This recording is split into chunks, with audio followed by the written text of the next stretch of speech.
Maka siapapun yang selamat dari adab kubur dengan mendapatkan semua fasilitas itu, maka urusannya pada terminal-terminal berikutnya akan gampang. Kalau dari terminal awal dia sudah dijaga dari adab kubur. Urusannya ketika bangun dari kuburan, urusannya ketika dia dikumpulkan di padang akhirat, bagaimana dihisab itu menjadi lebih mudah kalau dari yang pertama itu sudah dimudahkan. Tapi siapapun yang dia tidak selamat dari adab kubur, maka urusan terminal-terminal berikutnya yang akan dia lewati akan menjadi lebih sulit dan menjadi lebih susah. Kalau terminal pertama saja dia belum selamat.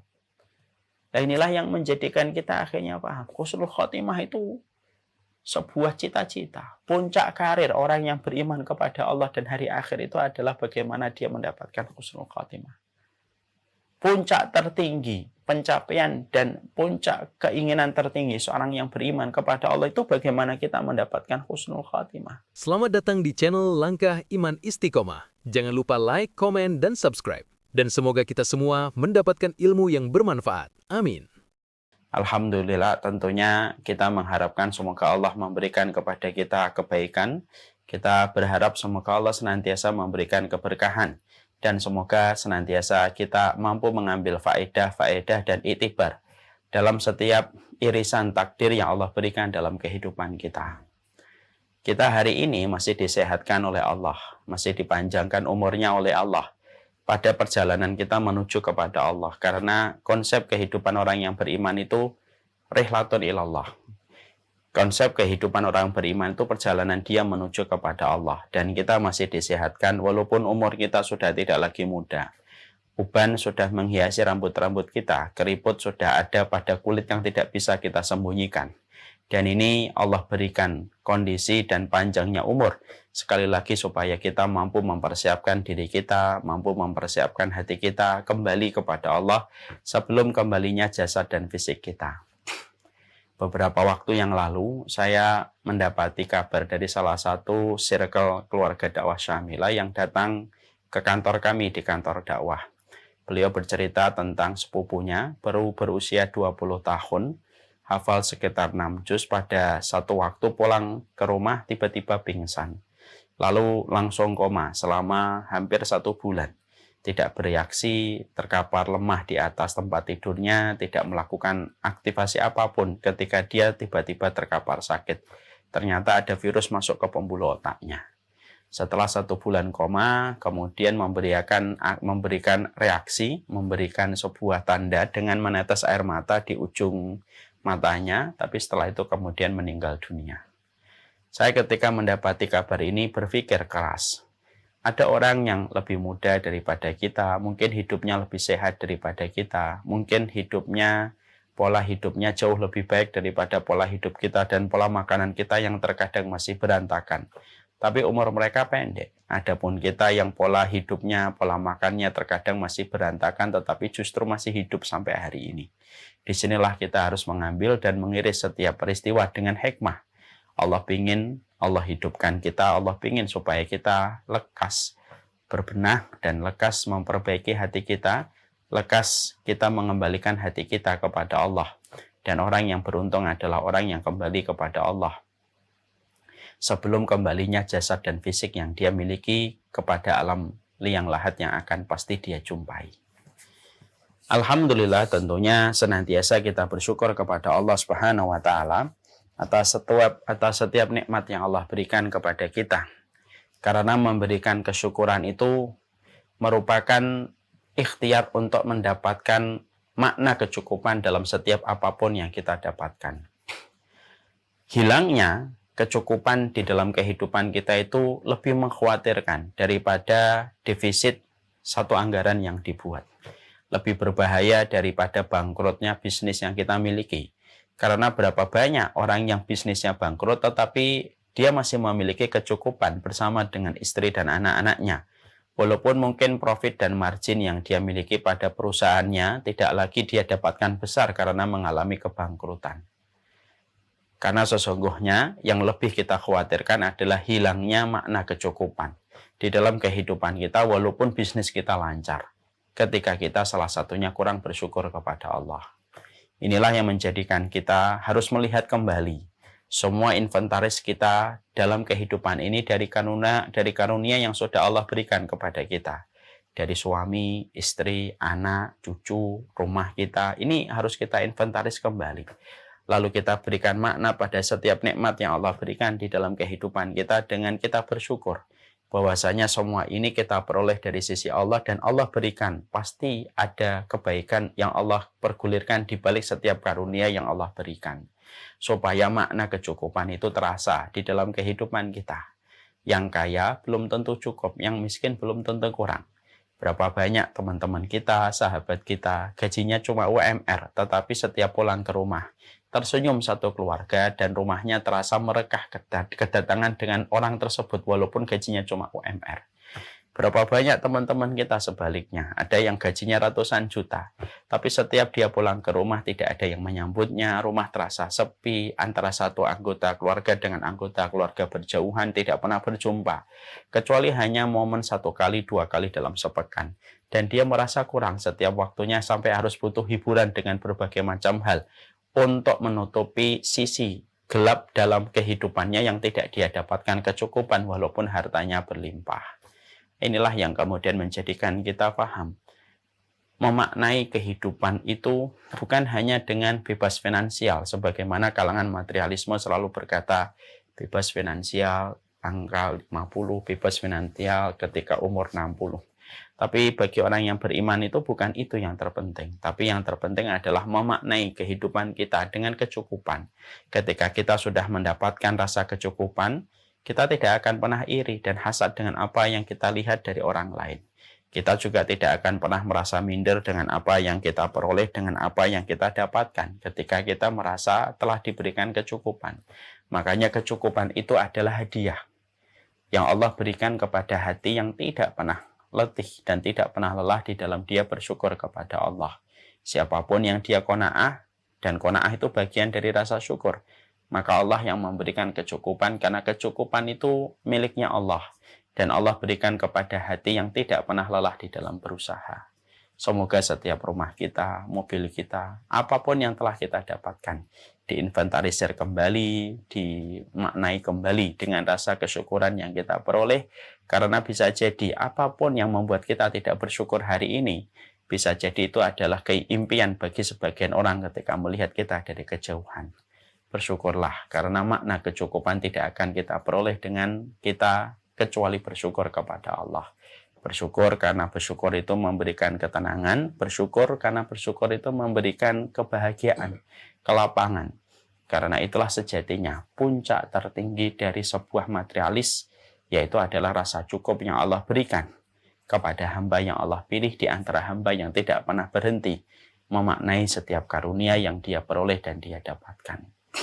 Semoga kita, anak-anak kita, bukan menjadi produk-produk materialisme yang mengejar kata cukup dengan kata deret. Ya. Karena cukup itu bukan angka deret. Kecukupan itu haknya Allah, diberikan kepada hamba yang Allah inginkan dengan syarat kesyukuran yang dia miliki pada setiap karunia yang Allah berikan. Kepada Allah kita bersyukur dan kepada Allah kita menggantungkan segala urusan kehidupan kita. Kita pada kesempatan hari ini akan membahas tentang satu tema yang sebenarnya tema ini adalah tema yang diperlukan oleh siapapun di antara orang yang beriman kepada hari akhir. Baik di ujung barat ataupun di ujung timur. Yaitu adalah bagaimana kita mendapatkan perjalanan dunia diakhiri dan ditutup dengan mendapatkan husnul khotimah pada akhir kehidupan kita. Bukan hanya saya.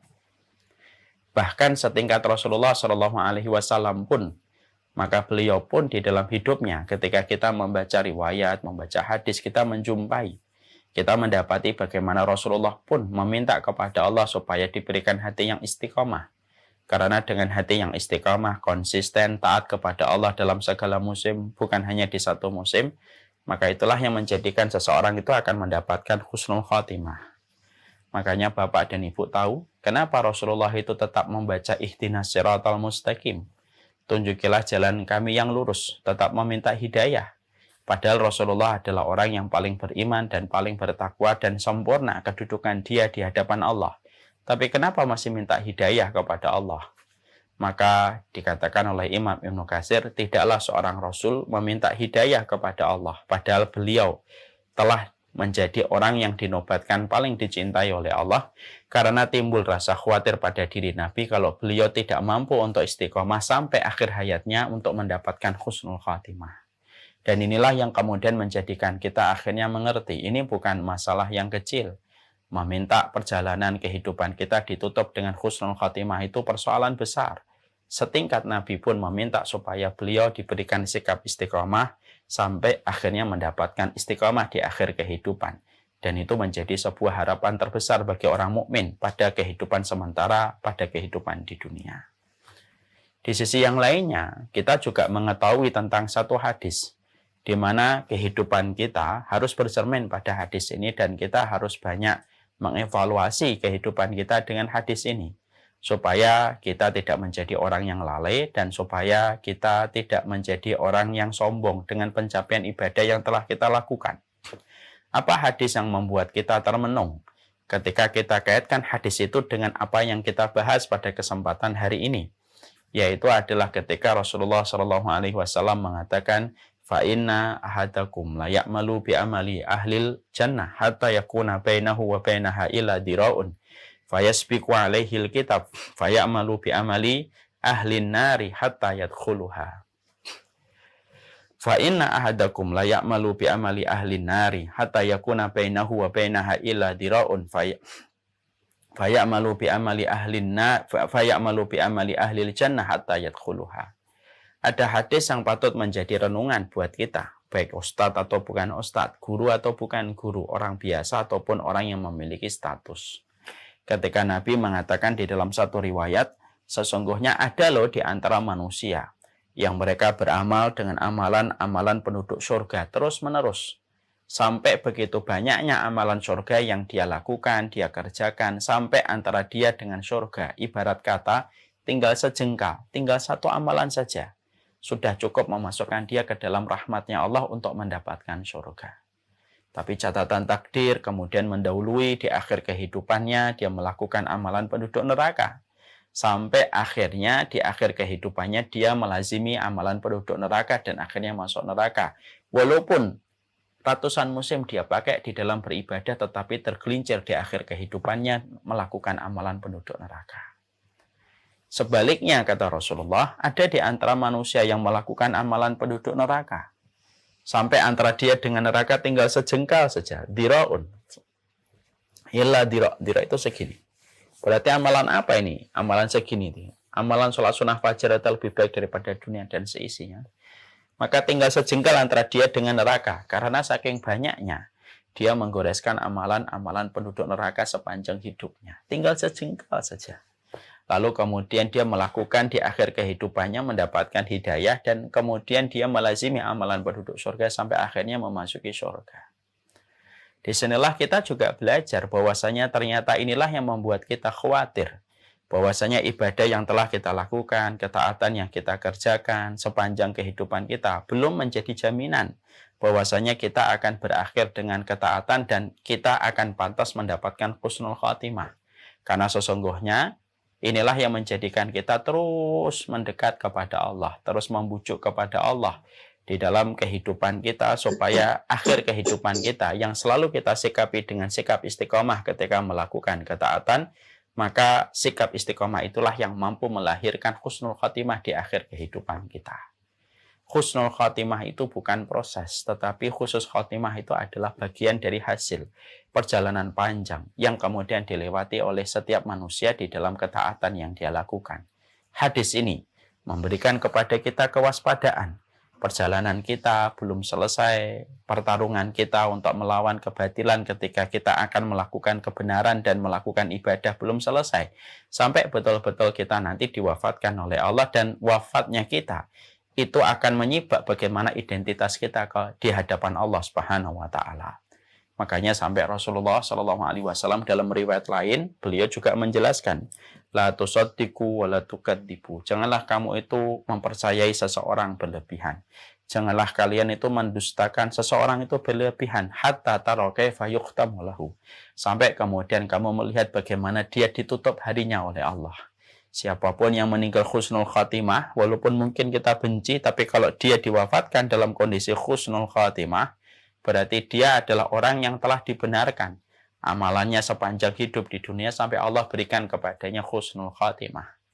Segandrung-gandrungnya, sesenang-senangnya kita sama seseorang, tapi kalau dia meninggalnya su'ul khatimah, berarti kita tahu dari su'ul khatimah yang dia peroleh pada akhir kehidupannya, itu merupakan bagian dari Allah mendustakan amal ibadahnya sampai Allah matikan dia dalam kondisi su'ul khatimah. Dan ini adalah perjalanan yang cukup menegangkan. Perjalanan menuju kepada kematian dan bagaimana akhir kehidupan kita ketika pada hari itu kita akan berpindah ke alam barzah dan kita akan berjumpa dengan Allah.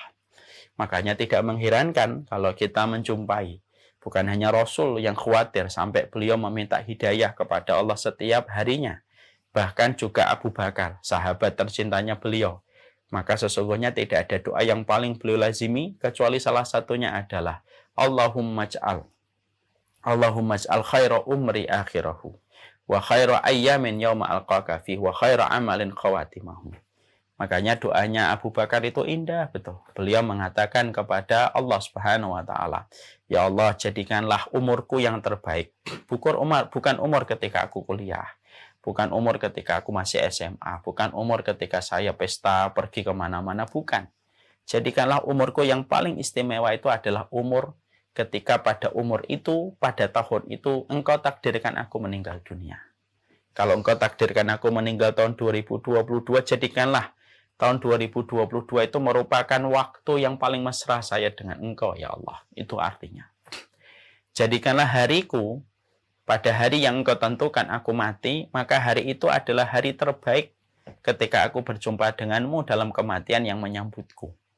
Jadikanlah hari ketika Allah takdirkan kita meninggal hari Jumat, kalau Allah takdirkan kita meninggal hari Senin, Allah takdirkan kita meninggal hari Kamis, jadikanlah pada hari itu sebaik-baik sujud hari itu, sebaik-baik doa hari itu, sebaik-baik witir hari itu, sebaik-baik saya sedekah ya sedekah pada hari itu, kata Abu Bakar radhiyallahu anhu. Dan jadikanlah kemudian jadikanlah amalku yang terbaik itu adalah amal yang aku lakukan pada saat aku meninggal dunia. Dan itu sangat diminta oleh Abu Bakar dalam kehidupan beliau untuk menunjukkan kepada kita. Sekali lagi, semua keterangan ini merujuk kepada proses kematian, di mana setiap hamba yang beriman kepada Allah dan beriman kepada hari akhir, sesungguhnya mereka adalah orang yang paling peduli tentang bagaimana status kematian mereka, karena kehidupan kita di bawah tanah ditentukan dari awal gerbangnya ketika kita masing-masing diwafatkan oleh Allah. Makanya kemudian kita juga menjumpai hadis yang lainnya. Kita mendapati ketika Rasulullah Shallallahu Alaihi Wasallam menyampaikan kepada kita, innamal a'malu bi khawatimiha. Sesungguhnya seluruh amal itu tergantung bagaimana penutupnya. Jadi kalau kita penutupnya adalah penutup yang baik, maka sesungguhnya amal kita betul-betul telah diterima oleh Allah sampai ditutup, dicarikan penutupnya oleh Allah dengan tutup yang segelnya bagus, segelnya indah, mempesona dan membuat orang terkenang dengan penutup harinya ketika Allah memberikan kepadanya kematian husnul khatimah. Tapi kalau ada orang yang kemudian mereka itu buruk di dalam kematiannya, berarti Allah mendustakan semua yang telah dia lakukan. Sampai Allah memberikan kepadanya penutup hari dengan segel yang buruk. Dan itu tergantung bagaimana kita memandang kematian yang pastinya akan datang dalam kehidupan kita. Yang membedakan kita dengan orang-orang yang telah wafat dan membedakan kita dengan orang yang hari ini dipanggil oleh Allah itu hanyalah angka deret. Yang membedakan kita. Nah inilah yang kemudian menjadikan kita memahami betul. Inilah sebuah proses bahwasanya kecerdasan kita ditentukan salah satunya dengan barometer bagaimana kita mempersiapkan kematian dan bagaimana beramal setelah kematian itu. Yang sejatinya itu niscaya kita akan jumpai. Inilah yang kemudian menjadikan kita mulai merencanakan bagaimana urusan akhirat itu direncanakan dengan kita merencanakan bagaimana penutup kehidupan kita ketika kematian itu datang. Bagaimana kita bisa mendapatkan husnul khatimah.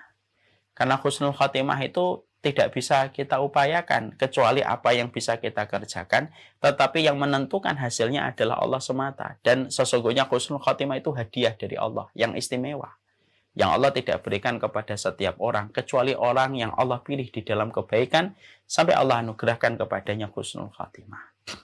Mari kita dengarkan hadis yang indah. Hadis yang disampaikan dalam satu riwayat Imam Hakim yang disetujui oleh Imam Ad-Dahabi. Kita menjumpai ada sabda Rasulullah Shallallahu Alaihi Wasallam ketika Nabi Shallallahu Alaihi Wasallam mengatakan di dalam satu riwayat, Innallaha idza ahabba 'abdan asalahu. Qalu wa ma asalahu ya Rasulullah? Qala yuwaffiqu lahu amalan salihan hatta idza baina yaday ajalihi hatta yarda anhu jiranuhu wa man haulahu. Nabi itu kemudian menyampaikan kepada kita tentang satu hadis penuh makna. Ketika kita memandang garis ajal yang pasti kita akan injak garis ajal itu ketika ajal kita telah tiba. Nabi mengatakan Allah itu kalau senang, Allah itu kalau cinta sama manusia, maka Allah itu akan memberikan kepada manusia yang Allah cintai, kepada manusia yang Allah ridhoi. Bagaimana manusia itu akan diberikan oleh Allah, yaitu pemanis. Mereka akan diberikan pemanis. Para sahabat ketika mendengar sabda Nabi bahwasanya orang yang Allah cintai, orang yang Allah ridhoi akan diberikan pemanis. Mereka bertanya, wa ma'asalahu ya Rasulullah? Apa itu pemanisnya yang Allah berikan kepada orang yang Allah cintai? Ketika orang yang Allah ridhai, yang Allah cintai akan diberikan pemanis ya Rasulullah. Maka Nabi kemudian menjawab, yuwaffiqu lahu amalan salihan hatta idza baina yaday ajalihi hatta yarda anhu jiranuhu wa man haulahu. Artinya pemanis itu adalah apabila ada orang yang Allah cintai, kemudian dia mendekati garis ajal, maka sebelum dia mendekati garis ajal dan sebelum dia menginjak garis ajalnya, garis finishnya dalam kehidupan, yuwaffiqu lahu amalan salihan. Allah akan sibukkan dulu dia untuk melakukan amal salih. Yang asalnya jalan, dibuat duduk membaca Quran. Yang asalnya kemudian masih di jalan, dijadikan sampai lalu dia khutbah. Yang asalnya kemudian dia sering kemana-mana, dijadikan dia umrah, dia pergi ke Mekah dan berada di Masjidil Haram. Ketika orang-orang itu sudah di Masjidil Haram, ketika orang itu sudah membaca Al-Quran, ketika orang itu sudah naik mimbar, ketika dia sedang khutbah, ketika orang itu sudah menyampaikan ilmu, lalu dia berdiri di atas ketaatan yang sedang mereka kerjakan ketika Allah yang membimbing mereka untuk melakukan ketaatan itu, pada saat itulah, kata Nabi, Allah nyuruh malaikat maut, Allah nyuruh malaikat pencabut nyawa, cabutlah nyawa mereka. Dalam kondisi-kondisi yang aku arahkan mereka ketika saat ini mereka sedang melakukan. Yang membaca Al-Quran, dicabut nyawanya oleh malaikat pencabut nyawa. Yang sedang berada di Masjidil Haram, Allah cabut nyawanya ketika dia sedang sujud ataupun sedang tawaf di Masjidil Haram atau sedang melaksanakan umroh. Yang sedang khutbah, Allah cabut nyawanya ketika sedang khutbah. Yang sedang di majelis ilmu, dia kemudian dicabut nyawanya. Atau mungkin dia sedang ngaji, sedang habis bertanya, maka pada saat habis bertanya, dia dicabut nyawanya oleh Allah. Dan itulah yang kemudian menjadi pemanis. Pemanisnya apa ya Rasulullah? Orang-orang, keluarganya, circle-nya, sahabatnya akan mengenang bagaimana cara kepergiannya yang betul-betul manis ketika dia diwafatkan dalam kondisi beribadah kepada Allah, sampai orang menjadikan pembicaraan itu menjadi buah bibir yang manis, menyampaikan kisahnya dan tidak pernah putus kisah-kisah itu. Sampai kemudian kita jumpai namanya seakan-akan masih hidup walaupun dia telah meninggal dunia, karena aroma wangi bagaimana dia ketika diwafatkan dalam kondisi husnul khatimah. Nah, inilah yang kemudian menjadi sebuah perhatian kita, ya.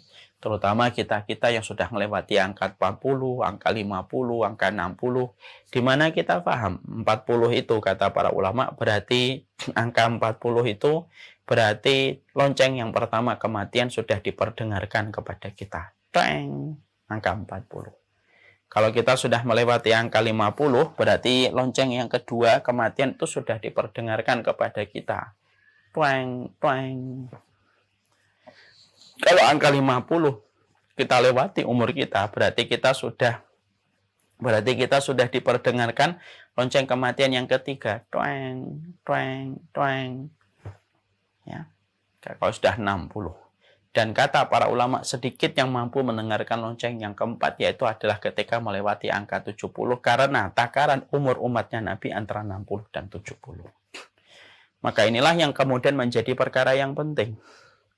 Inilah perkara yang menunjukkan bagaimana sih kecerdasan kita. Karena sesungguhnya husnul khatimah tidak bisa dibeli.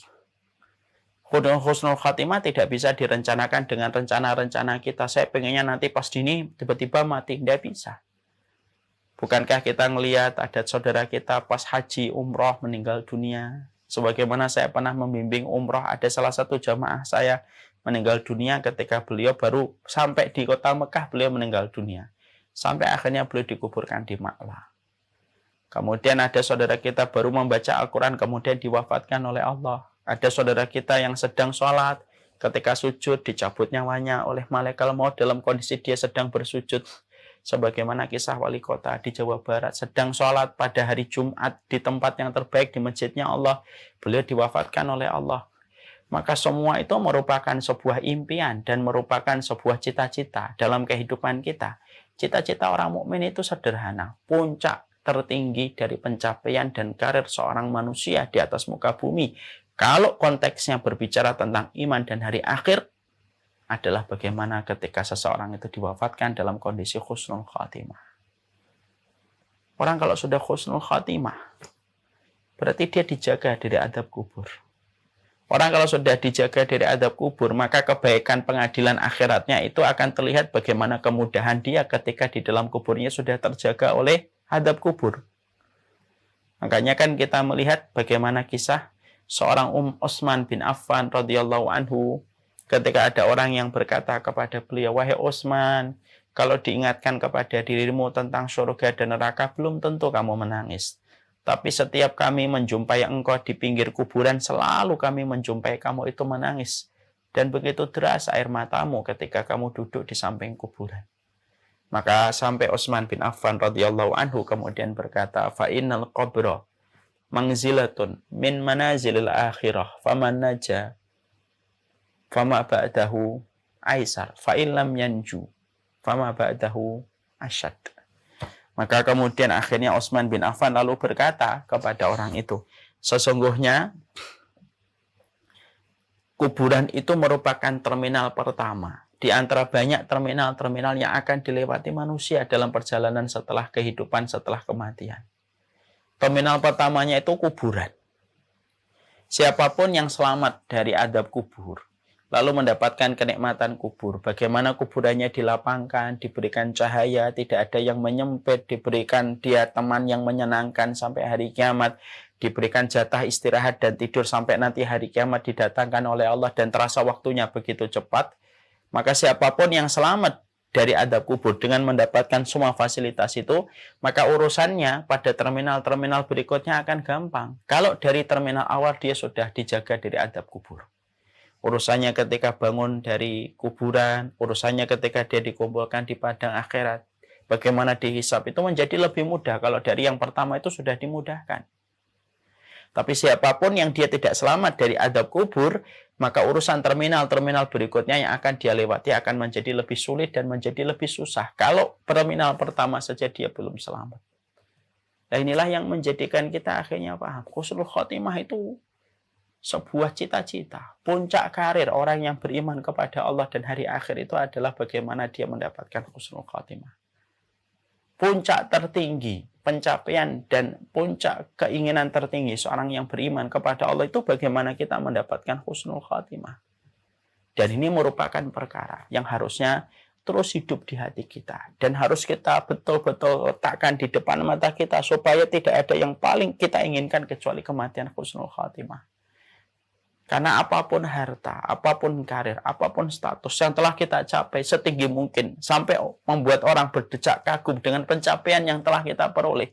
Tapi ketika ujung dari kehidupan kita, naudzubillahi min dzalik, adalah kehidupan yang buruk, maka semua itu tidak ada artinya. Karena semua itu akan hilang seiring dengan musibah alam, seiring dengan waktu yang terus berputar, dan seiring dengan kiamat yang datang. Tapi siapapun yang mendapatkan husnul khatimah, dia akan terus long lasting, terus akan ada, membersamai, memberi kebahagiaan, memberi kelapangan dalam urusan di akhirat. Ketika seseorang itu memulai garis awal, garis startnya dalam kehidupan kematian itu dengan sesuatu yang diridhoi oleh Allah Subhanahu wa taala. Ya, mari kita salah satu di antara kisah terhebat di dalam kematian husnul khatimah itu kematiannya Ibnu Abbas. Ibnu Abbas radhiyallahu anhu adalah seorang ulama di antara para sahabat. Menemani Nabi nggak terlalu lama. Ketika Rasulullah wafat, maka Ibnu Abbas baru berusia 9 tahun dalam satu riwayat. Dalam beberapa riwayat ditulis oleh para mu'arikh, para ahli sejarah, dia berumur 13 tahun. Berarti dia bersama dengan Nabi, membersamai Nabi, maka tidak lama sebenarnya, masih belia banget. Tapi dia mendapatkan banyak hadis dari Rasulullah SAW dan termasuk deretan 7 sahabat yang banyak meriwayatkan hadis dari Nabi.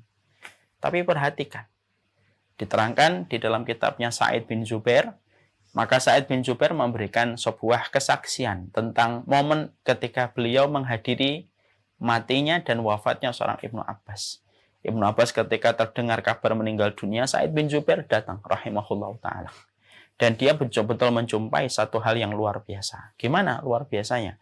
Ketika Ibnu Abbas radhiyallahu anhu, kemudian beliau sudah dimandikan, kemudian dikafani, maka ketika beliau diangkat, maka tiba-tiba ada burung putih yang masuk ke tempat kerandanya Ibnu Abbas radhiyallahu anhu. Dan ketika orang-orang mencoba untuk melihat burung itu, maka burung itu hilang. Tidak tahu perginya kemana. Padahal baru saja dia mendarat ke kerandanya Ibnu Abbas. Baru saja manusia itu kaget dengan apa yang mereka saksikan dari burung putih yang masuk pada keranda Ibnu Abbas ketika beliau akan dibawa ke liang lahat. Tiba-tiba baru saja kekagetan mereka melihat kejadian yang semacam itu. Kata Sa'id bin Zubair, tiba-tiba terdengar suara lantunan ayat yang dibaca sungguh sangat merdu. Di mana ayat itu mengatakan, Ya ayyatuhan nafsul mutmainnah, irji'i ila rabbiki radiyatan mardiyah. Wahai pemilik jiwa yang tenang, pulanglah kamu kepada Allah dalam kondisi kamu diridhai oleh Allah dan Allah pun ridho kepadamu. Lalu Sa'id bin Zubair berkata, manusia yang baru saja dikagetkan dengan peristiwa burung yang masuk ke kerandanya Ibnu Abbas, lalu mendengar suara lantunan yang begitu indah, mereka langsung melihat siapa yang membaca lantunan ayat yang begitu indah. Dan tidak ada satupun di antara kerumunan manusia sebanyak itu yang mengaku membaca ayat tersebut. Dan ayat itu misterius dibaca, di mana orang-orang berprasangka itu merupakan lantunan bacaan dari para malaikat ketika menyambut ruhnya seorang Ibnu Abbas radhiyallahu anhu. Inilah kematian yang sebenarnya dikenang di dalam sejarah. Menjadi buah bibir yang manis bagi setiap orang. Walihada falyamalul amilun. Dalam perkara inilah kita ini berlomba-lomba. Dalam perkara inilah yang kemudian kita mempersiapkan. Makanya kemudian setelah kita memahami bahwasanya ini adalah merupakan bentuk dari kecerdasan iman kita kepada hari Allah, kepada iman kepada Allah dan hari akhir, maka disinilah kemudian kita harus tahu apa sih yang kita harus lakukan. Bagaimana perjalanan kita ketika uban sudah mulai tumbuh, ketika keriput sudah mulai tidak bisa kita sembunyikan, ketika kita tidak bisa melawan seleksi alam. Apa yang kemudian planning yang kita bisa lakukan, ikhtiar yang bisa kita kerjakan. Karena setiap dari kita masih punya peluang untuk mendapatkan husnul khatimah. Kalau engkau pendosa, banyak berbuat kemaksiatan di masa lalu, ketika engkau kuliah, ketika engkau kerja, banyak dosa yang kamu lakukan, banyak kemaksiatan yang saya kerjakan. Jangan putus asa, husnul khotimah tetap bisa didapatkan, karena amal itu tergantung penutupnya. Allah tidak melihat hari yang kemarin, tapi Allah melihat bagaimana ke depan kamu ketika dimatikan dalam kondisi apa. Bagi kita yang kemudian taat, bagi kita yang sudah beribadah selama ini, tidak banyak maksiat di masa muda, tidak banyak maksiat ketika nikah, betul-betul menjaga, maka jangan sampai sombong ketika itu bisa memperdaya kita. Karena apapun bisa terjadi sebelum kematian itu datang dalam kehidupan kita. Maka inilah yang kemudian menjadikan kita akhirnya, apa yang kita harus kerjakan? Apa yang kemudian kita harus lakukan untuk memantaskan diri kita pada proses kematian kita? Supaya kita termasuk orang yang kelak ketika di atas keranda itu tidak perlu ketakutan gitu. Lalu kemudian bisa mengatakan kepada orang yang mengangkat kita dari 4 orang itu, kita mengatakan, Qaddimuni. Ayo segerakan. Jangan lambat-lambat untuk membawa aku ke liang lahat, karena saking rindunya orang itu untuk panen di liang lahatnya, sebagaimana petani yang tidak sabar melihat panen ketika dia menanam lebih dari 3 bulan. Karena Rasulullah mengatakan, "Idza wudi'atil janazatu ala anakir rijal, idza kanat salihatan qalat qaddimuni qaddimuni." Karena ada satu hadis yang indah betul kata Nabi. Kalau ada orang salih ketika diangkat di atas pundak orang yang memikul mereka, kalau dia adalah orang yang salih, maka dia akan mengatakan, qaddimuni qaddimuni, ayo dong cepat supaya aku ketemu dengan liang lahatku dan berjumpa dengan apa yang dijanjikan oleh Allah. Dan supaya kita terhindar dari orang-orang yang idza kanat ghairu shalihah. Yang kata Rasulullah itu kalau dia bukan orang yang salih, maka ketika dia diletakkan di atas keranda dia ketakutan betul. Lalu kemudian mengatakan, ya laitaha aina tadhabuna biha. Celaka sekali, kemana kalian akan membawaku pergi? Tinggalkan aku di sini dan jangan bawa aku ke sana. Dan itu kemudian adalah pilihan kita hari ini. Kita berada pada satu masa yang dimimpikan jutaan orang yang sekarang terkubur di dalam kuburan. Kita masih ada kesempatan, para pendosa masih ada kesempatan karena amal kita dilihat oleh Allah bagaimana penutupnya. Para ahli ibadah, jangan berputus asa untuk terus mempertahankan kompetisi akhirat kita menuju kepada titik akhir yang pasti kita akan dapatkan, yaitu adalah dengan kematian yang pasti akan menjumpai kita. Bukan mati yang kita khawatirkan, tapi bagaimana cara kita meninggal di atas kematian, itulah yang paling mengkhawatirkan. Kematian itu banyak. Kematian itu sebabnya banyak. Tapi kematian itu cuma menampilkan dua status. Husnul khotimah atau su'ul khotimah. Dan itu tergantung pada proses apa yang kita lakukan di dalam persiapan kita. Kematian hati lebih buruk daripada kematian. Karena orang kalau sudah buruk hatinya, dia tidak akan pernah mempersiapkan kematian. Dia nggak akan peduli dengan kematian. Dia akan benci kepada kematian. Makanya para ulama mengatakan, mayyit, al-qalbul mayyit. Hati yang mati itu lebih parah daripada kematian itu sendiri. Dan itulah yang kemudian menjadikan kita merenung kembali. Puncak karir kita di dunia itu tidak ditentukan oleh status dan berapa perusahaan yang mampu kita bangun. Bukan itu. Karena kehidupan kita bukan di sini, kehidupan kita di akhirat. Tapi puncak karir tertinggi kita ditentukan bagaimana proses akhir dari kematian kita. Dan itulah yang akan menentukan status kita di dalam kehidupan di alam kubur dan menentukan bagaimana status kematian kita di akhirat kelak di hadapan pengadilan Allah. Orang yang telah mendapatkan husnul khatimah, ya, 3/4 perjalanan akhiratnya sudah ringan betul. Ketika terlihat bagaimana dia dimatikan oleh Allah. Karena sekali lagi, kematian husnul khatimah itu bukan kematian biasa. Kematian hadiah. Kematian anugerah. Dan Allah berikan hanya kepada hamba yang Allah kehendaki.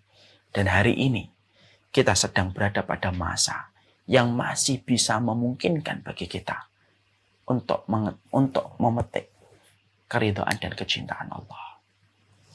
Setelah kita mengetahui ini, maka kemudian pembahasan kita berlanjut.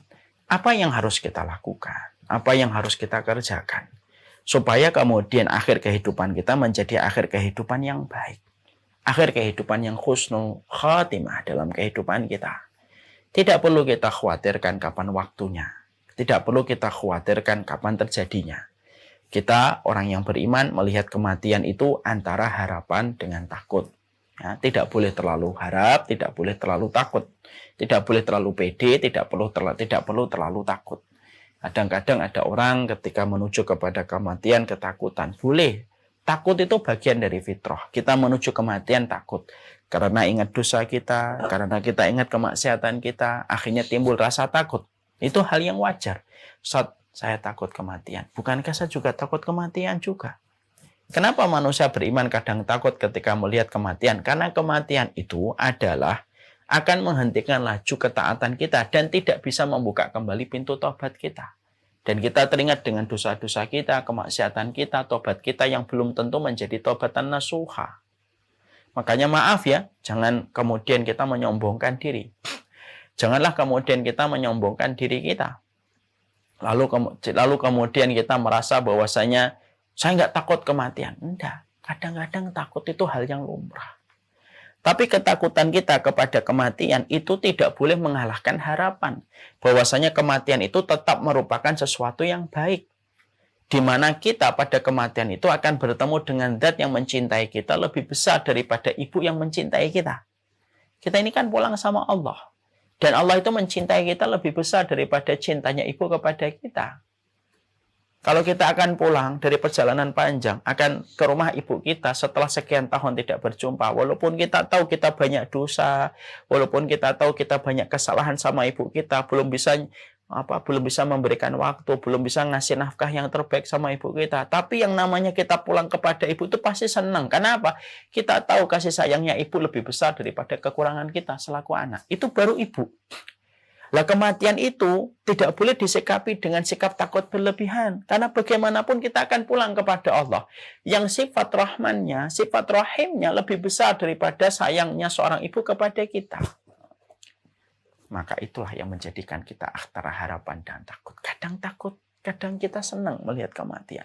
Kadang senang digantikan rasa takut. Kadang takut digantikan rasa senang. Lalu kemudian itulah yang menjadikan kita melihat bagaimana proses kematian kita. Setelah kita mengetahui bagaimana kemudian proses kita melihat kematian, para ulama lalu kemudian menyampaikan kepada kita apa saja langkah-langkah yang harus diikhtiarkan. Apa saja langkah-langkah yang kemudian perlu kita lakukan supaya kita mendapatkan kematian yang husnul khatimah.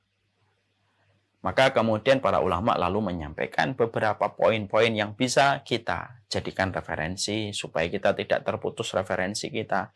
Apa sih yang harus kita kerjakan supaya kita layak mendapatkan deretan limited edition orang yang mendapatkan husnul khatimah. Semua dari kita berusaha.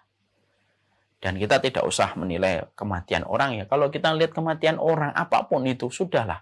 Tutup dengan sebuah kata ya semoga dia mendapatkan kebaikan sudah. Jangan suka nyinyir mengomentari kematian orang. Karena bisa jadi dia melakukan satu amal yang tidak kita ketahui. Lalu amal itu diterima oleh Allah. Ini penting saya sampaikan walaupun agak sedikit keluar dari tema.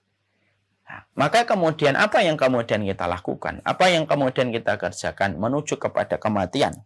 Untuk kemudian mempersiapkan setiap langkah-langkah kaki kita supaya anak tangganya itu anak tangga yang benar dan kita tidak terperosok.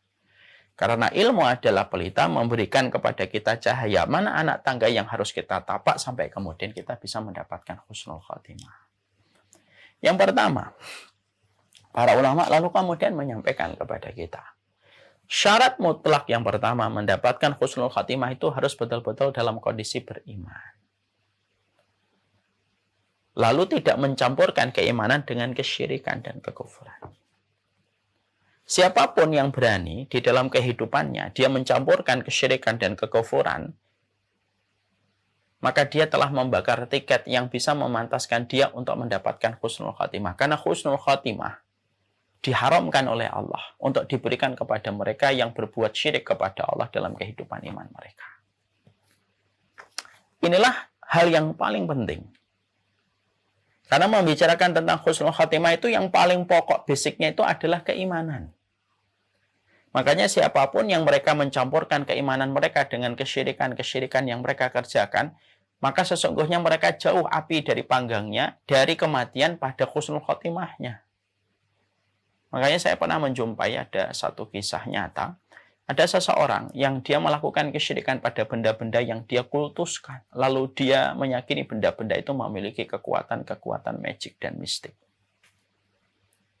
Pada saat ketika beliau mendapatkan sakratul maut, begitu beratnya beliau mendapatkan sakratul maut, dan seakan-akan nyawanya itu ditarik dikit-dikit pada proses sakratul mautnya itu. Sampai kemudian ada ustadz yang kemudian mencoba membantu. Kenapa ini sakratul mautnya berat? Seakan-akan sedikit demi sedikit tidak mati-mati gitu. Padahal kita paham puncak rasa sakit yang pernah diderita manusia itu puncak rasa sakit yang pernah dialami manusia ketika sakratul maut. Puncak rasa sakit itu ya sakratul maut. Makanya orang kenapa ketika sakratul maut itu diem? Kenapa orang ketika sakratul maut itu tidak teriak-teriak? Karena rasa sakitnya sudah melemahkan semua sendi syarafnya sampai sendi syaraf tidak bisa memberikan perintah kepada otak, otak tidak bisa memberikan perintah kepada mulut untuk berteriak. Itulah yang dinamakan sakratul maut. Puncak rasa sakit manusia itu sakratul maut. paling sakit. Puncaknya dari sakaratul maut itu kalau sudah kemudian falaula idza balagatil hulqum, kalau sudah ngelewatin tenggorokan. Gitu. Itu puncak rasa sakitnya. Kalau kemudian kita tahu bahwasanya puncak rasa sakit sudah sedemikian kuatnya dirasakan manusia ketika sakaratul maut.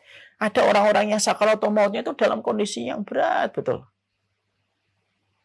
Ditambah sampai lamanya dia sakaratul maut itu, dan para ulama menyampaikan ditimpakan sakaratul maut yang panjang kepada mereka yang berbuat kesyirikan.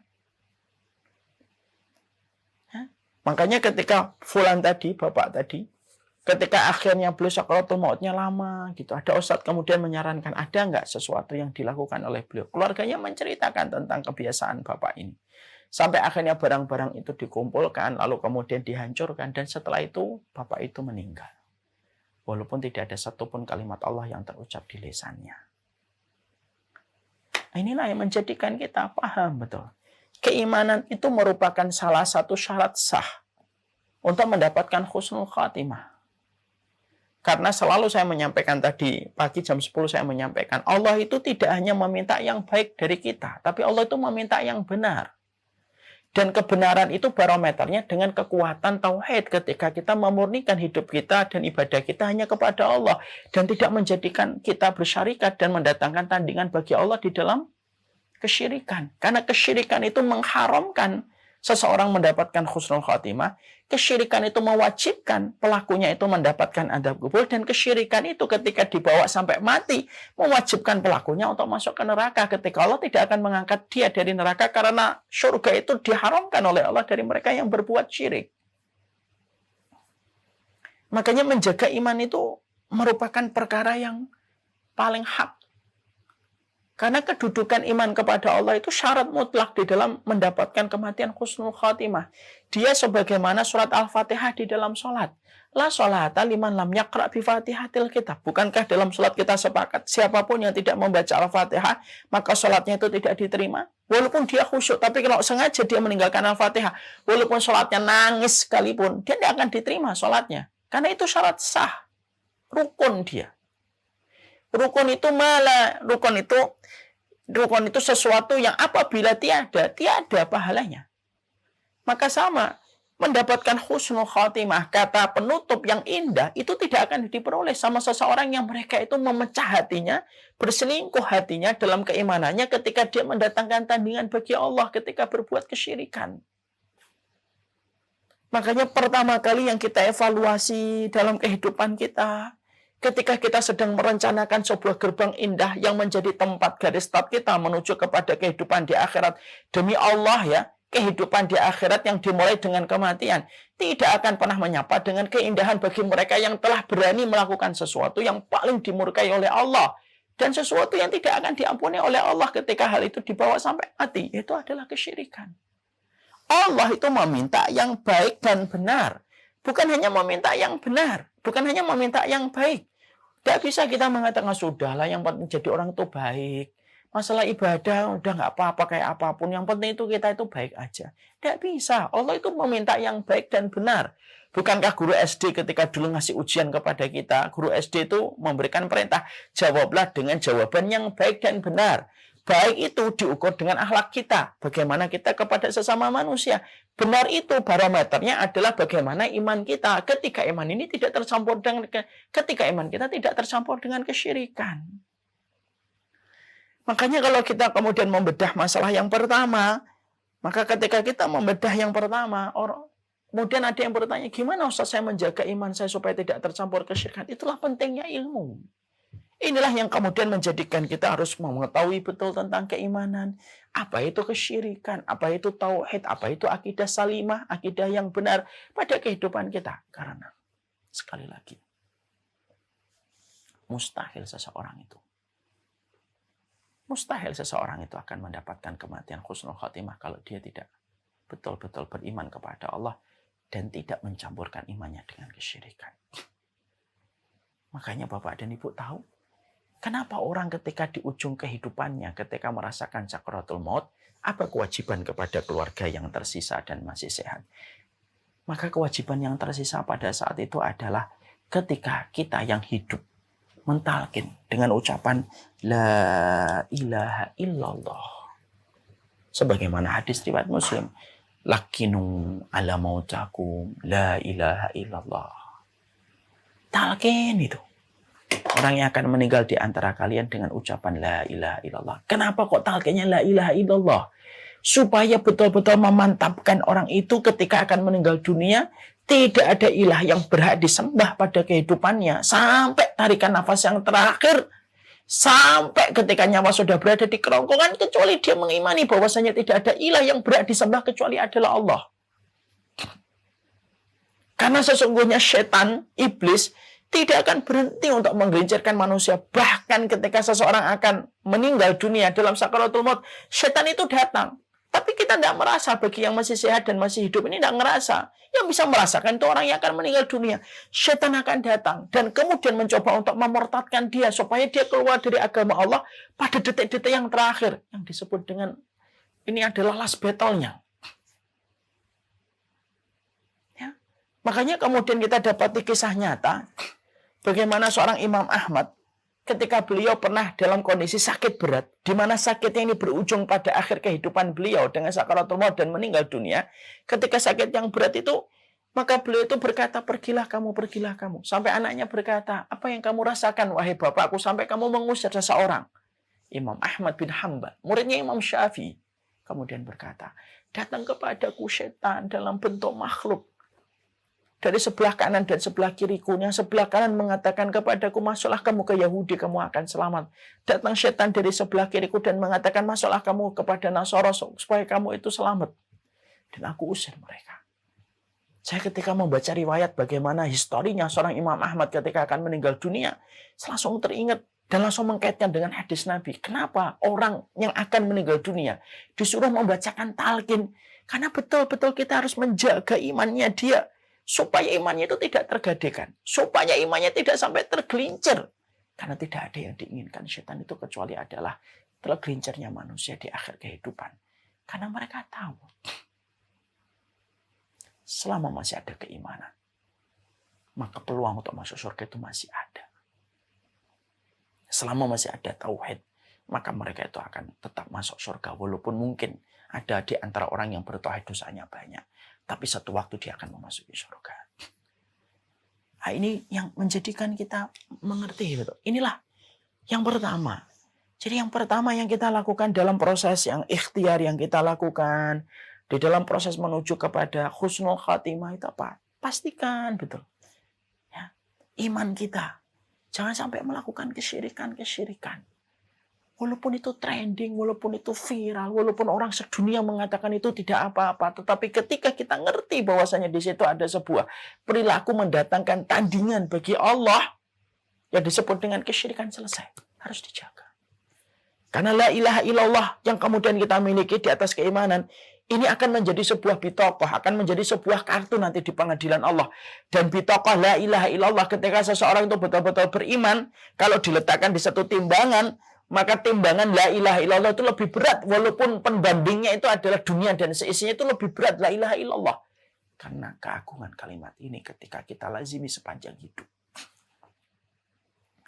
Makanya kemudian kita mendapati apa yang disampaikan oleh Rasulullah SAW, oleh Allah. Ya ayyuhalladzina amanu taqullaha haqqa tuqatih wa la tamutunna illa wa antum muslimun. Makanya tidak main-main ketika kita menjumpai apa yang disabdakan oleh, apa yang difirmankan oleh Allah. Wahai orang yang beriman, bertakwalah kamu dengan sebenar-benar takwa. Wala tamutunna illa wa antum muslimun. Jangan sekali-kali kamu mati kecuali kamu seorang muslim yang berdiri di atas kalimat la ilaha illallah. Imannya harus benar. Dan ini sesuatu yang tidak bisa digadaikan, tidak bisa dikurangi, tidak bisa ditawar, tapi dilazimi. Bagaimana kemudian kita betul-betul beriman kepada Allah dan tidak mencampurkan iman dengan kesyirikan dan kekufuran. Ini yang pertama. Yang kedua, perkara yang kemudian bisa menjadikan seseorang itu mengakhiri perjalanan hidupnya dengan husnul khatimah, yaitu adalah orang yang sering menyembunyikan amal kebaikan dan amal ketaatan yang dia lakukan dan dia kerjakan. Ya. Allah itu paling senang kalau hamba yang beriman bertransaksi dia kepada Allah, lalu dia sembunyikan transaksi dia, ibadah yang dia lakukan itu dia sembunyikan dari mata manusia. Semakin sedikit manusia yang tahu, semakin sedikit orang yang mengerti tentang apa ketaatan yang kita lakukan kepada Allah, semakin besar menjadikan seseorang itu akan diberikan anugerah husnul khotimah. Karena Allah akan angkat mereka yang betul-betul mampu merahasiakan amal yang dia kerjakan dan mampu untuk menyembunyikan amalnya. Makanya sampai para ulama terdahulu itu saking mereka punya semangat untuk menyembunyikan amal, sampai kemudian kita menjumpai uktumu hasanataka asyaddu min sayyi'atika. Tutup amal kebaikanmu sebagaimana kamu menutup amal keburukan dan aib kamu. Kenapa sih para ulama salah, para ulama terdahulu punya semangat yang membara, energi yang tidak pernah ada habisnya untuk menyembunyikan amal? Karena mereka tahu semakin disembunyikan, semakin menjadikan amal itu mendapatkan penghormatan dari Allah. Kenapa? Karena tidak banyak mata yang mengetahui, hanya Allah yang mengetahui. Makanya bukankah orang yang sedekah dengan tangan kanan, tangan kirinya tidak tahu akan mendapatkan naungan dari Allah? Bukankah laki-laki yang akan berzina dengan seorang perempuan tidak ada mata yang tahu, kemudian dia tinggalkan perempuan itu karena takut kepada Allah? Di saat orang itu tidak ada yang tahu perbuatan dia mendapatkan naungan dari Allah? Bukankah disebutkan orang yang mendapatkan pertolongan dan naungan dari Allah adalah rajulun dzakarallahu khalian fafadat ainahu, seseorang yang berzikir kepada Allah, menetes air matanya tetapi tidak ada yang tahu tentang tetes air mata dia? Itulah yang dicintai oleh Allah. Jadikanlah kemudian kehidupan kita ini punya gudang, di mana pada gudang itulah kita menyimpan seluruh amal-amal yang kita lakukan. Dan tidak perlu kemudian kita ekspos apa yang kita kerjakan, hatta kepada orang yang terdekat kita sekalipun. Semakin engkau pandai untuk menyembunyikan amal yang kamu lakukan, semakin pandai kamu menyembunyikan ibadah yang telah kamu kerjakan, maka nilai pahala yang kamu dapatkan dari sisi Allah itu semakin besar dan semakin mahal di sisi Allah. Kayak barang limited edition. Kalau ada Vespa, ada mobil limited edition, harganya mahal. Kenapa kok mahal? Karena diproduksinya tidak banyak. Dan tidak banyak orang memiliki supaya tidak terlalu pasaran produk itu. Yang memiliki hanya 17, yang memiliki hanya 100, yang memiliki hanya 300 di Indonesia misalkan. Maka dia tidak menjadi pasaran. Akhirnya mahal. Sama ketika amal itu eksklusif dan tidak menjadi pasaran, ketika tidak perlu banyak orang tahu.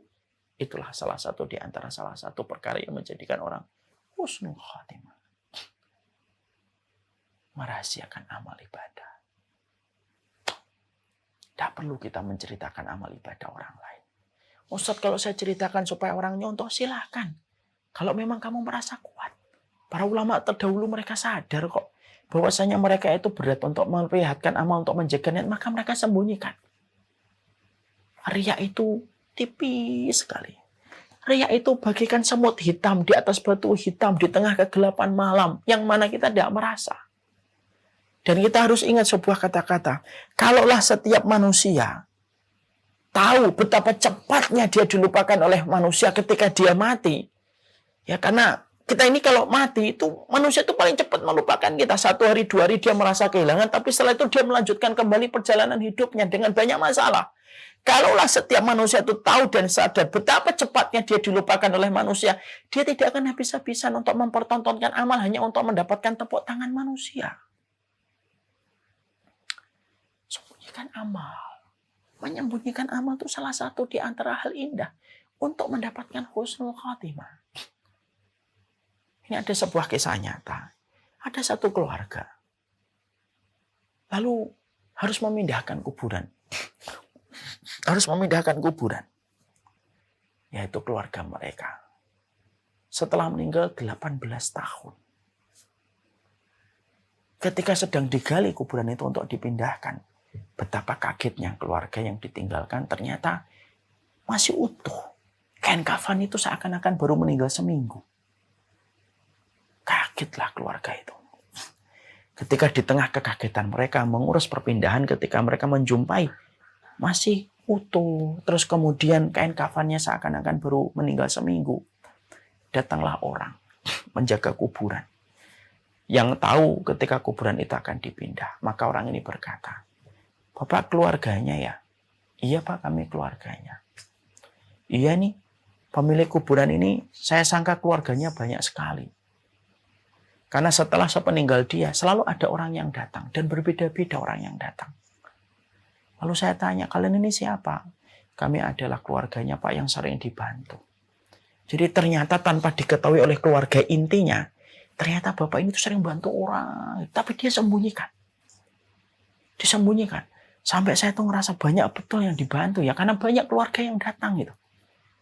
Padahal setelah saya ngelihat kalian hadir di sini, malah keluarga-keluarga yang pernah datang ke kuburan ini malah nggak ada di sini. Karena mereka nggak ngerti tentang rencana perpindahan kuburan itu. Jadi ternyata itu adalah orang-orang yang dibantu sama beliau. Disembunyikan sampai keluarga intinya nggak ngerti tentang perbuatan sang bapak. Dan baru dibuka oleh Allah setelah beberapa tahun, barulah kemudian dilihatkan bagaimana amal kebaikan yang telah dikerjakan. Orang kalau punya gudang rahasia, dia sembunyikan di situ. Maka Allah akan membayar mahal setiap ibadah itu. Karena dia limited edition. Jangan jadikan amal kita tuh kayak pasar. Kayak pasar, murahan. Setiap orang bisa melihat, setiap orang bisa tahu, setiap orang bisa komentar. Iya kalau hati kita kuat. Hati kita itu kan lebih rapuh daripada segelas kaca yang mudah untuk pecah berantakan. Kalau kita paham bahwasanya hati kita ini selemah kaca, ya jangan kita pernah ngambil risiko untuk kemudian memperlihatkan amal ibadah kita kepada banyak orang. Cukuplah kamu bangun itu gudang-gudang rahasia. Siapapun tidak perlu tahu, bahkan orang terdekat kalau kamu berhasil untuk menipu dalam tanda kutip, menipu mata mereka. Kamu berhasil menipu mata mereka sampai mereka tidak tahu apa yang kamu sedang lakukan. Berarti itu mahal dihargai oleh Allah. Daud bin Hindun puasa sunnah bertahun-tahun, tapi berhasil menipu dalam tanda kutip keluarganya ketika keluarganya tidak tahu kalau Daud bin Hindun itu berpuasa. Lu sampai keluarga intinya tidak tahu kalau beliau itu berpuasa bertahun-tahun. Uktumu hasanataka asyaddu min sayyi'atik. Tutup amal kebaikanmu sebagaimana engkau menutup amal keburukanmu. Karena disitulah berkahnya kita untuk mendapatkan husnul khatimah. Biarlah amal kita terkubur bersama dengan terkuburnya tanah ketika kemudian menimbun kita. Sudah, disitulah kemudian yang terindah. Tidak usah kemudian amal kita itu dikenang orang, kemudian ditepuk tangan, tidak perlu. Terlalu berat rasa yang harus dijaga ketika kemudian kita harus kemudian mengambil sebuah konsekuensi untuk menjaga hati kita dari serangan-serangan pujian yang terus datang dan bisa serangan itu membobol pertahanan hati kita. Karena pujian itu serangan. Pujian itu serangan. Makanya di dalam Islam itu kenapa kita dimakruhkan untuk memuji? Karena pada dasarnya pujian itu serangan yang bisa membobol pertahanan kehidupan kita. Tutup. Punya rahasia. Tidak perlu kamu sampaikan ke banyak orang. Orang itu sesenang apapun sama antum. Kalau antum meninggal, berapa lama dia akan ingat sama antum? 2-3 hari dia akan melanjutkan kehidupan. Kalaulah setiap manusia itu tahu betapa cepatnya dia dilupakan oleh manusia yang lain, dia tidak akan bertaruh habis-habisan untuk mendapatkan tepuk tangan dan sorak gembira dari manusia. Itu yang kita harus kerjakan. Yang kedua. Yang ketiga. Apa sih yang perkara yang bisa mendapatkan husnul khatimah? Berprasangkalah yang baik. Husnudzon kepada banyak orang. Karena husnudzon itu bagian dari akhlak. Makanya Imam Syafi'i itu berkata, siapapun yang ingin untuk diwafatkan dalam kondisi husnul khatimah, maka dia hendaknya husnudzon sama Allah. Husnudzon kepada manusia. Husnudzon kepada Allah penting. Bahwasanya tidak ada apapun yang terjadi dalam kehidupan kita kecuali itu takdir Allah yang terbaik. Dan husnudzon kepada manusia itu penting supaya tidak menjadikan hati kita jumawa dan sombong dengan apa yang sudah kita capai. Katakan orang lain itu lebih baik daripada kita. Makanya ikutilah apa yang kemudian disampaikan oleh Hasan Al-Basri. Hasan Al-Basri itu mengatakan, kalau saya melihat orang yang lebih tua, saya katakan huwa khairum minni. Dia lebih baik daripada saya. Karena apa? Karena sabaqoni bil ma'asi. Sabaqoni bil hasanat. Karena dia mendahului saya dengan melakukan kebaikan. Kalau saya, kata Hasan Al-Basri, menjumpai orang yang lebih muda daripada saya katakan yang lebih muda itu lebih baik daripada saya. Kenapa? Sabaqtuhu bil ma'asi. Saya mendahului dia untuk berbuat kemaksiatan. Lihatlah orang itu kacamatanya yang bening, betul. kalaupun engkau tidak mampu sholat duha, kalau kamu tidak bisa untuk dzikir pagi, kalau kamu tidak bisa untuk sholat ba'diyah, kalau kamu tidak bisa puasa sunnah, karena kamu merasa berat dengan semua yang kamu lakukan itu, setidaknya kamu punya tabungan yang bernama husnudzon kepada setiap manusia yang kamu jumpai pada hari itu. Yang parah itu apa? Sudah sholat duha tidak bisa, dzikir pagi tidak mampu, sholat ba'diyah berat, sudah gitu hatinya kotor ketika memandang orang. Terus apa yang tersisa dari kehidupan kita menjadi manusia yang beriman? Kalau hanya hati untuk berprasangka saja kita tidak mampu. Makanya kalau tiba-tiba kita duduk, kok saya nggak sholat duha ya? Hari ini nggak baca tilawah, kok kemudian ba'diyahnya berat? Kalau memang kita susah melakukan ibadah-ibadah sunnah, setidaknya hatimu yang dijadikan untuk bersedekah kepada orang, setiap kita berikan prasangka yang baik kepada mereka. Husnudzon, kata Imam Syafi'i. Husnudzon itu merupakan perkara yang tampaknya remeh, tapi dia nggak pernah remeh di hadapan Allah. Husnudzon sama Allah. Apapun yang terjadi dalam kehidupan kita, berarti itu turun dari zat yang maha hakim, yang maha bijaksana. Husnudzon kepada setiap orang yang kita jumpai. Itu tabungan. Kalau tabunganmu cukup dengan banyak husnudzon, engkau akan dianugerahi oleh Allah dengan husnul khatimah. Kadang-kadang kita ngelihat ada orang kok tampaknya biasa gitu. Ada orang kok tampaknya biasa, tapi kenapa kok meninggalnya husnul khatimah? Mungkin hatinya bersih. Saya tuh pernah, Pak, Ibu, ya, menjumpai di sebuah tayangan YouTube. Tayangan CCTV di YouTube. Ada tayangan TV, ada bapak-bapak masuk ke sebuah masjid, terekam itu. Orang tampaknya itu penampilannya biasa. Penampilannya itu kayak biasa.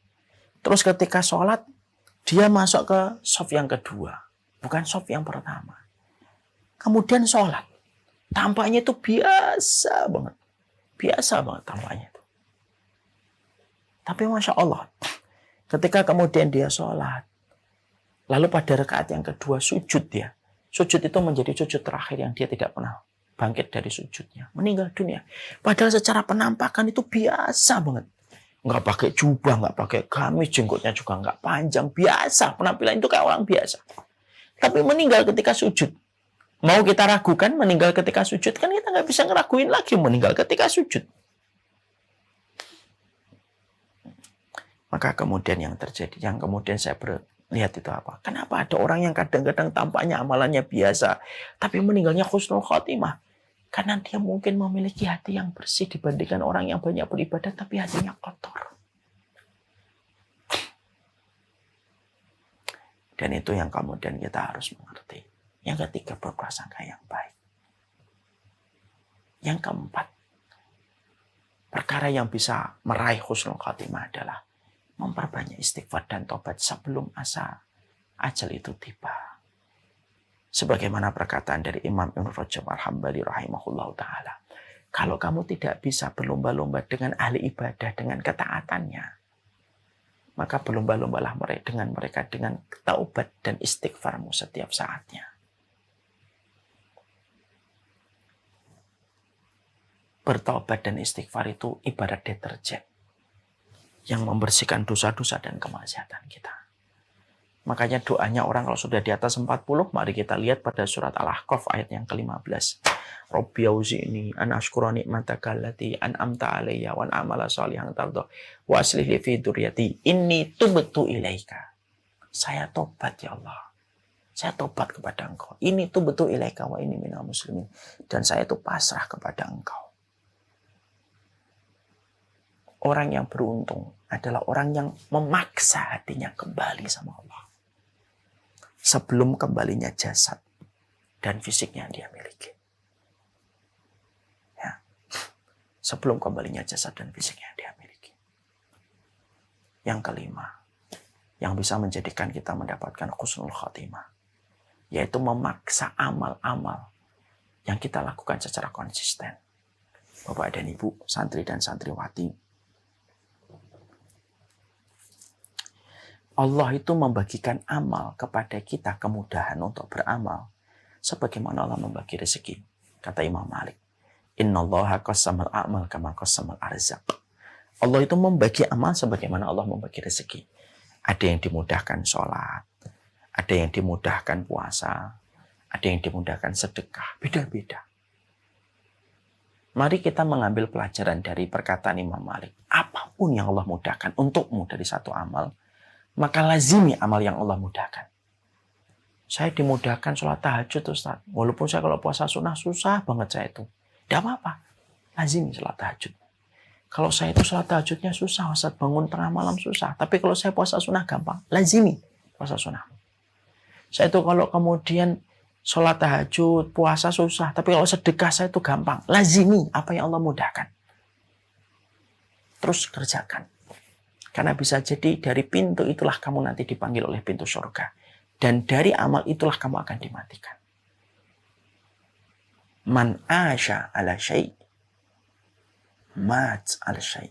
Siapapun yang hidup atas segala sesuatu yang dia biasakan, pada sesuatu yang dia biasakan itulah nanti dia akan dimatikan dan diwafatkan oleh Allah. Lalu apa yang Allah mudahkan kepada kita? Apa yang Allah mudahkan? Ada di antara mungkin santri dan santriwati, ada di antara bapak ibu yang menjawab, saya dimudahkan tahajud. Sudah lazimi aja tahajud. Moga-moga engkau dimatikan pada pintu itu, dan moga-moga pada pintu surga sholat itulah kamu akan dipanggil. Karena manusia dimanfaatkan sebagaimana apa yang dia cintai dan dia kerjakan secara konsisten.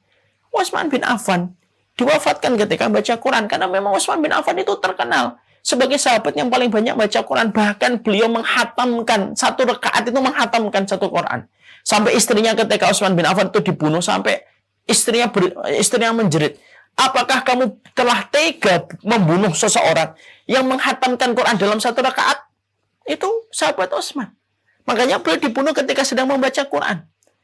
Umar bin Khattab dibunuh ketika sholat, karena beliau mengatakan salah satu perkara yang paling beliau cintai di atas muka bumi ini, dan beliau lebih memilih mati daripada tidak ada itu, yaitu salah satunya sujud kepada Allah. Pada waktu dia sholatlah kemudian dia dibunuh. Manusia itu dimudahkan oleh Allah macam-macam. Ada yang dimudahkan untuk sedekah, ada yang dimudahkan baca Quran, ada yang dimudahkan untuk sholat, ada yang dimudahkan membantu orang. Apapun itu, kemudahan amal yang sudah Allah berikan kepada kita, ketika Allah memudahkan kita sebagaimana memudahkan rezeki, ambil, lazimi, konsisten. Maka pada perkara itu engkau akan dimatikan. Yang keenam, yaitu berdoa.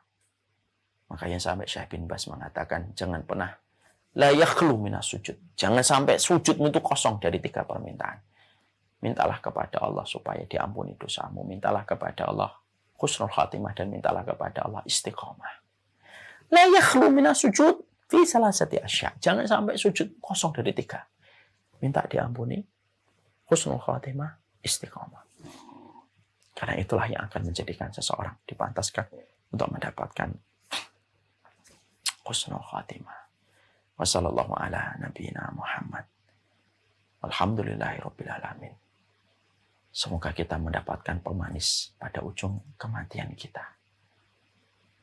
Jagalah keimanan, sembunyikanlah amal perbuatan yang kita lakukan, berbaik sangkalah kita kepada Allah dalam setiap waktu dan setiap saatnya, dan berprasangka kepada manusia. Lalu kemudian banyaklah kita bertobat kepada Allah.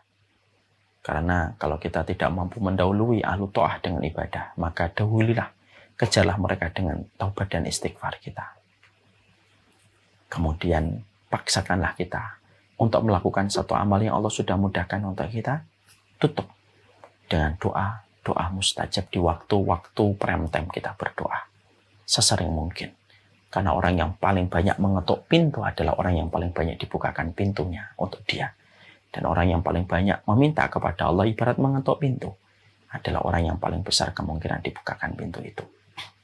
Umar bin Khattab menceritakan tentang sebuah kisah nyata. Bagaimana ketika beliau berdoa, maka beliau berdoa, Allahumma arzuqni syahadatan fi sabilika wa wafatan bi biladi nabiyika. Ya Allah, aku minta mati syahid tetapi di tanah nabimu. Ada seorang sahabat berkata, kalau minta mati syahid jangan di kota Madinah, karena kota Madinah lagi aman, betul. Mintalah mati syahid itu di Palestina, di Syam, di tempat-tempat yang jauh yang saat itu sedang ada ekspansi jihad. Tapi Umar bin Khattab tidak ragu dengan doanya. Dia tetap berdoa, ya Allah matikanlah saya mati syahid. Tapi di kota nabimu. Dan Allah anugerahkan cash dan kontan persis dengan apa yang diminta. Beliau meninggal di kota Nabi, Madinah. ditusuk pada peristiwa sholat subuh oleh Abu Lulu'ah, seorang majusi yang berkhianat ketika dia dendam kepada Umar bin Khattab yang telah menghancurkan kerajaan Persia. Dan itu dibayar kontan oleh Allah Subhanahu wa Ta'ala. Berdoalah, karena berdoa itu melampaui sesuatu. Berdoalah karena merubah yang mustahil menjadi mustajab. Berdoalah karena yang jauh bisa menjadi dekat.